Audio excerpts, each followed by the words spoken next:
पुराण में है क्या, क्या है ऐसा शंकर की कथा में कि पूरा विश्व शिवमय हो गया, शंकर का हो गया? क्या है ऐसा? परखोगे तब जानोगे, जानो महाराज। शिव पुराण कह रहे भगवान शंकर के ऊपर घृत की मूलता का वर्णन किया। केदारेश्वर एक वर्णन बड़ा सुंदर आता है महाराज, बहुत सुंदर वर्णन है, ध्यान दीजिएगा कि घर में भी प्रयास करा करें, प्रयास करिएगा। घर में जो दीप होता है, आपके घर में जो दीपक होता है, दिया जो आप प्रज्वलित करते हो, तेल का दिया अगर आपको लगाना रहता है तो वो दिया अलग ही रखें। घृत का दिया अगर आपको लगाना है तो वो अलग ही रखें। घृत के दिए में तेल का दीप नहीं लगाना चाहिए और तेल के दीप में घृत का दीप नहीं लगाना चाहिए। कई लोग कहते हैं, कई लोगों का एक प्रसंग रहता है, महाराज जी गुरुदेव हमारा इतना सा कहना है कि हम मंदिर जाते हैं, रोज दिया लगाने जाते हैं, हम भगवान को रोज दिया लगाते हैं, पर एक बात समझ में नहीं आती, हमारे सालों निकल गए दिया लगाते लगाते, उसके बाद भी मैं दुखी क्यों, भगवान ने मेरे क्यों नहीं सुनी? जब उस चोर को भगवान ने कुबेर बना दिया, केवल उसका कपड़ा जलाया, और मैंने इतने सालों से दिया लगाया, क्या भगवान मेरी नहीं सुन रहा? कारण हो सकता है तुम डब्बी तो घी की लेकर गई हो, बत्ती भी घी की लेकर गई हो, पर मंदिर में जो दिया पड़ा था जिसमें तुम बत्ती जला कर आई हो सकता है वो तेल की हो सकती है। कहीं ना कहीं हमारी गलती हो रही है, भगवान की तरफ से कोई गलती नहीं। भगवान तो हाला हजूर बैठा है तुम्हारा भंडार भरने के लिए, पर गलती हम करते हैं कि हम दिया नहीं ले जाते। हम तो मंदिर की दिया उठाया और वो घी का था कि तेल का था, अपन ने तो बत्ती लगा दी, नचित करा। पर पहले की माताएं कितनी चतुर होती थी, आटे का दिया लगाती थी कि वो दिया नया बनाओ, जरा सा आटा उसना है, रोटी बनी रही है, उसमें से दिया निकाला लगा दिया। नहीं लगाना, दीप नहीं है। अगर आपको लगता है कि ये तेल का घी का दिया अलग होना चाहिए, इसलिए पहले मंदिरों के अंदर घृत दिया लिखा जाता था, घी का दिया, घी का दीप। आप कभी महेश्वर जाइए, महेश्वर में नर्मदा जी के घाट पर शिव मंदिर में जो दिए जलते हैं वहां लिखा रहता है ये घृत का दिया, तेल का दिया, वहां लिखा हो, दिए ही जलते हैं वहां 108।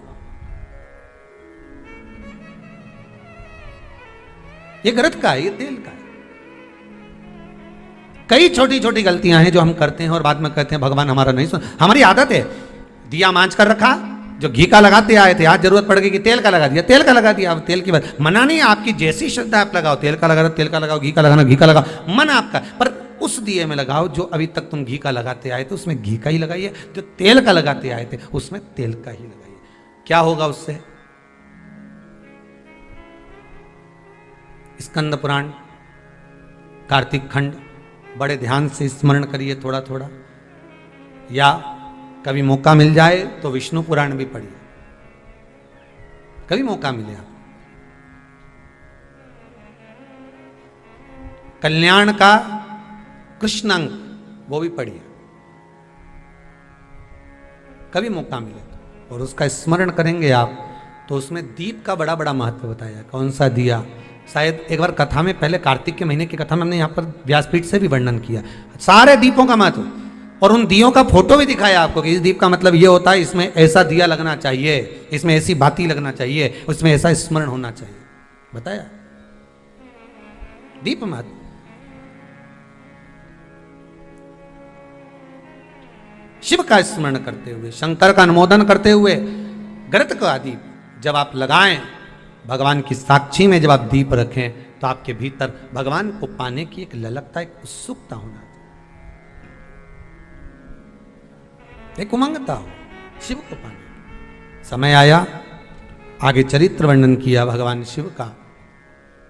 माता पार्वती जी की गोद में जो श्री गणेश जी महाराज विराजमान थे, उन्हीं का मंगल विवाह रिद्धि सिद्धि के साथ किया। विवाह कर देना एक अलग बात है, पर रिद्धि सिद्धि घर में आ जाना एक अलग बात है।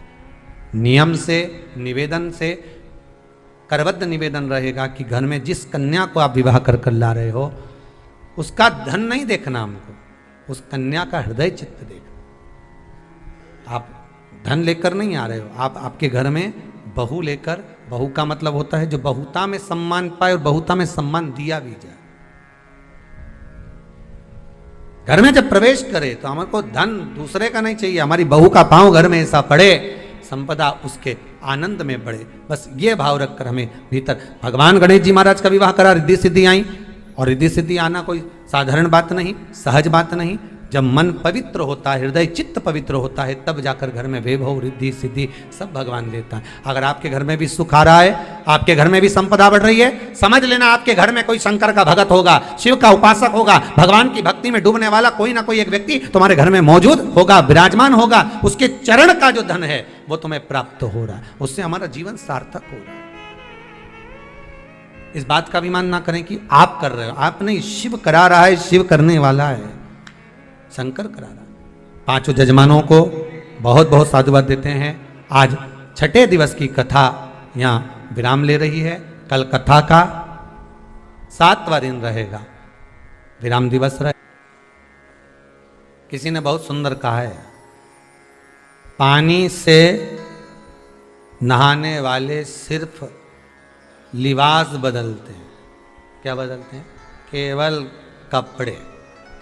और पसीने से नहाने वाले किस्मत बदल देते हैं। किस्मत, भाग्य। केवल पानी से नहाने से भाग्य नहीं बदले हो, ये जोरदार पानी है, इसमें कूद लो तो नहा लो।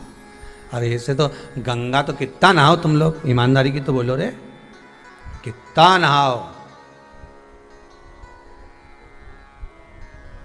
तो किसी ने सुंदर कहा है, गिद्ध और कौवा ये दोनों बहुत ऊपर उड़ते हैं और बहुत ऊंचे बैठते हैं, पर ये ऊंचे उड़ते भी हैं और बैठते भी हैं, पर हमेशा इनकी दृष्टि नीचे मांस पर ही रहती है, किसी अच्छे पे नहीं रहती। उसी तरह अपन भी हैं, अपन भी ऐसे ही हैं। गए गंगा नहाए, सोचा अपन तो बहुत पवित्र हो गए, ऐसी बढ़िया जोरदार सिर पे पल्लू मल्लू लेके टीकी लगा के, ऐसा सोचे कि हमारे बराबर कोई नहीं। और जरा सा किसी ने हाथ यूं ही जा रही थी और जरा सा सामान गिर गया या कोई काम हो गया या कोई टल्ला लग गया या किसी ने कुछ बोल दिया, तो गंगा नहा के आई थी, अभी 2 मिनट नहीं हुआ, उतनी देर में तो ऐसा मोती झड़िया, ऐसा झड़िया।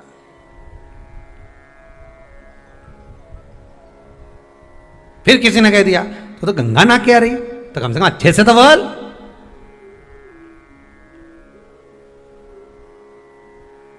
तो गंगा नहा के आ रही का मतलब नहा के आ रही तो अच्छे से बोलूं।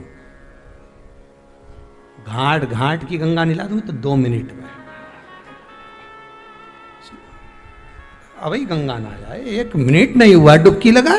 अभी तो बड़े प्रेम से बोल रही थी, हर हर गंगे भोलेनाथ जी बड़ी कृपा करी, हरिद्वार बुलाया, इलाहाबाद प्रयागराज बुलाया, बड़ी कृपा करी आपने, भगवान खूब गंगा नवाई। गंगा मैया बोले ठीक है अभी तक तो सही दिख रही है, पाप धुल भी गया। पर शास्त्र कहता है ऊपर से नहाने से कुछ नहीं होगा, शास्त्र कहता है भीतर से गंगा का स्मरण करिए, आपको नहाने की भी जरूरत नहीं पड़ेगी, गंगा खुद तुम्हारे दरवाजे पर आ जाएगी। भीतर से स्मरण करिए, आप गंगा का भीतर से स्मरण करिए, शिव का। फिर कहेंगे दिया मंदिर में लगाओ ना लगाओ, अगरबत्ती जलाओ ना जलाओ, पर इतना जरूर करना कि अपने द्वारा किसी को ठेस ना पहुंचे, किसी